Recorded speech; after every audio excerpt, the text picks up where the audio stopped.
চলো এবার দেখে নিই। আমি তোমাদের বলেছিলাম মেজরের সাথে সাথে অ্যাটাচড একটা সাবজেক্ট তোমাদের থাকবে, সেটা হচ্ছে সাবজেক্ট নয় ঠিক পেপার, এসইসি পেপার। মনে পড়ছে নিশ্চয়ই, এসইসি স্কিল এনহ্যান্সমেন্ট কোর্স, সেটা 35 মার্কসের থিওরিটিক্যাল এক্সাম হবে বলেছিলাম। চলো সেই সিলেবাসটা একটু বের করা যাক, সেই সিলেবাসটা আমরা একটু দেখে নিই। এখানে গেলেই পরপর পরপর ইংলিশের সিলেবাসটা উপরে ওঠালেই তুমি দেখবে এই যে এইখানেই একদম আমি বলে দিচ্ছি 6 নম্বর পেজে হচ্ছে 24টা পেজ আছে, তার মধ্যে থেকে 6 নম্বর পেজে এই এসইসি সিলেবাসটা আছে। তো দেখো একই ব্যাপার, কিন্তু আমি কোডিং বলেছিলাম তোমাদের ফার্স্ট সেমিস্টারের কোড হচ্ছে 101, তো এখানে পরিষ্কার লেখা আছে এসইসি 101 সফট স্কিল। তো দেখো সফট স্কিল কাকে বলে? সফট স্কিল হচ্ছে আমরা ধরো আমাদের এই আমি যে পড়াচ্ছি বোর্ডটা কোনো কারণে হচ্ছে ধাক্কা লেগে ভেঙে গেল, তা আমি একটা টেকনিশিয়ানকে ডাকলাম, সে এসে খুলে টুলে বিভিন্ন যন্ত্রপাতি দিয়ে এটাকে ঠিক করে দিল। এই যে ঠিক করতে পারলো সেটা হচ্ছে তার হার্ড স্কিল, হাতে কলমে কাজ। সফট স্কিল কি? সফট স্কিল কিন্তু দেখা যায় না। সফট স্কিল মানে ধরো তোমার বন্ধুরা আড্ডা দিতে বসে তোমাকে খুব রাগানোর চেষ্টা করছে কোনো একজন বন্ধু, তুমি কিন্তু কিছুতেই রাখছো না। এই যে ধৈর্য ক্ষমতাটা, এইটা হচ্ছে তোমার সফট স্কিল। তো এই নিয়ে আগের বছরের ছাত্ররা যারা ক্লাস করেছে আমি দেখেছি ওরা এই এসএসসি পেপারে খুবই মজা পেয়েছে, কারণ এটা হচ্ছে একদমই লিটারেচার বিষয় কোনো বিষয় নয়। যেহেতু তোমার সাবজেক্ট ইংলিশ, একটা ব্যাপার এই পেপারটা তোমাকে ইংলিশ ল্যাঙ্গুয়েজে পড়তে হচ্ছে, ইংরেজি ভাষায়। তাছাড়া কিন্তু কঠিন বিষয় কিছু নেই, খুবই সোজা সোজা এবং দারুণ ইন্টারেস্টিং বিষয়, জীবনে চলার পথে যেগুলো তোমার খুবই সহায়ক হতে পারে।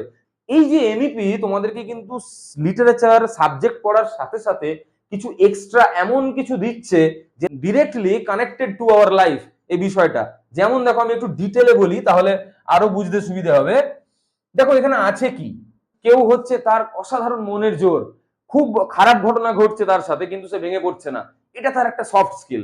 তো দেখো এখানে কি কি আছে, সফট স্কিল কাকে বলে, কিভাবে, তার বৈশিষ্ট্য কি, এইটা একটু পড়তে হবে। আর কি পড়তে হবে, কতগুলো 5টা সফট স্কিল এগুলো নিয়ে পড়তে হবে। যেমন একটা হচ্ছে টিম ওয়ার্ক, দলবদ্ধভাবে কাজ করা।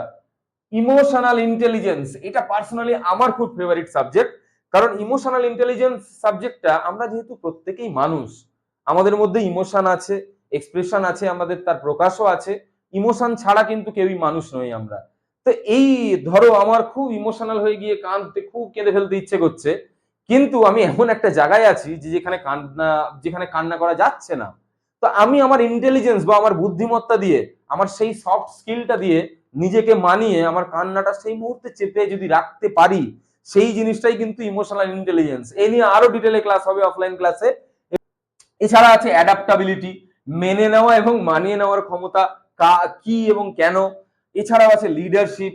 এছাড়াও আছে খুবই গুরুত্বপূর্ণ একটা টপিক, প্রবলেম সলভিং।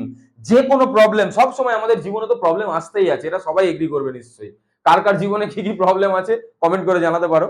তো অনেক প্রবলেম আছে, সেই প্রবলেমগুলো আমরা নিজের নিজের মতো করে সবাই সলিউশন করতে থাকি, কিন্তু এই যে পাওয়ার, এটা কিন্তু একটা সফট স্কিল। তো এই যে 5টা সফট স্কিল, অনলি এটুকুই তোমাদের সিলেবাসে আছে এসইসির। না কি কি, team work, emotional intelligence, adaptability, leadership and problem solving. এই 5টা টপিক থেকে কি কি প্রশ্ন আসবে, কি কি ধরনের, আমি বলে দিচ্ছি। মোট কত মার্কস, না আমি বলেছিলাম 35, সেটা ডিস্ট্রিবিউশনটা দেখো কিভাবে হচ্ছে। আমি আর একটু এদিকে নিয়ে নিচ্ছি, বুঝতে সুবিধা হবে তোমাদের। দেখো এই যে 5টা সফট স্কিলের কথা বললাম, সেখান থেকে তোমাদের প্রশ্ন কেমন আসবে, 1 মার্কের প্রশ্ন আসবে কটা, টোটাল লিখতে হবে 5টা, থাকবে কটা, 8টা। তাহলে একই হিসেব দেখো, 8টা মোট প্রশ্ন থাকবে, তোমাকে এই 8টার মধ্যে বেছে উত্তর দিতে হবে 5টার, প্রত্যেকটা প্রশ্নের জন্য থাকবে 1 নম্বর, টোটাল 5। বুঝে গেছো? এরপরে হচ্ছে দেখো 5 নম্বরের টোটাল 2টো আনসার তোমাকে লিখতে হবে, থাকবে কটা প্রশ্ন, 4টে। একই ব্যাপার, 4টে question, total number of questions 4, তোমাকে আনসার করতে হবে 2টোর, যেটা ক্যারি করছে ইচ 5 মার্ক। তাহলে 10 মার্ক এখানে হয়ে গেল। আর আর 2টো হচ্ছে 10 মার্কের প্রশ্ন। 10 মার্কের প্রশ্ন কি রকম, না দেখো 2টো লিখতে হবে তোমাকে 10 মার্কের প্রশ্ন আউট অফ 4, থাকবে কটা, 4টে। থাকবে কটা, 4টে। তাহলে দেখো টোটাল 4টে, তার মধ্যে বেছে লিখতে হবে 2টো, ইচ কোয়েশ্চেন ক্যারি 10 মার্কস, সুতরাং এখানে হয়ে যাচ্ছে 20। দেখো মিলে গেল হিসাব, 20 + 10 + 5 টোটাল হচ্ছে 35।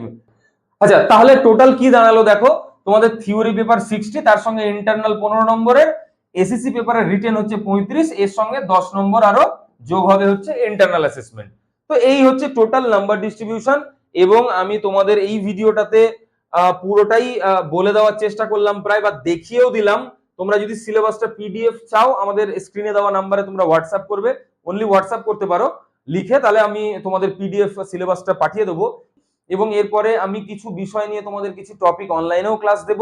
এছাড়া আমাদের অফলাইন ক্লাসে কিন্তু শুধু ইংলিশ মেজর নয়, বেঙ্গলি, এডুকেশন, হিস্ট্রি, সায়েন্সের সাবজেক্ট, সমস্ত সাবজেক্টগুলোরই মোটামুটি মেজর মাইনর সমস্ত সাবজেক্টই এখানে পড়ানো হয়।